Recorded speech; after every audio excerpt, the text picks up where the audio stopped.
see on niisugune laadna koht, kus olla, et aktsepteeritakse üksteist rohkem kui teistes piirkondades, ma leian. Kusjuures, eks see sõltub kõik inimestest endist, aga see on niisugune rahulik koht mere ääres ja vibe on niisugune edasi minev inimestel, et ei olda vanas kinni, et ikka võetakse sellest uuest ka midagi kinni.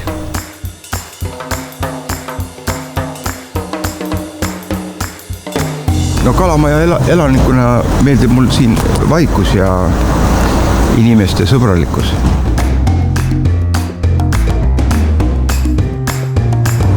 Kalamaja rahvale ma arvan, et sellist ühist nimetajat on ikkagi raske anda, et väga palju räägitakse, et Kalamajas elavad sellised erilised inimesed, aga ma arvan, et on täitsa tavalised Eesti inimesed, et kindlasti on võib-olla rohkem on nagu nooremat inimest kohtab siin, et ja palju lastega peresid on siin, aga sellist, ja ma arvan, et täitsa tavalised Eesti inimesed.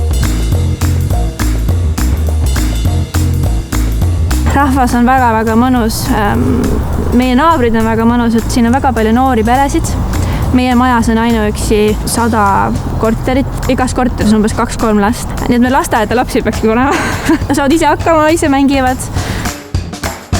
Очень интересно жить, очень много разных людей, национальностей. Творческие люди, творческий городок.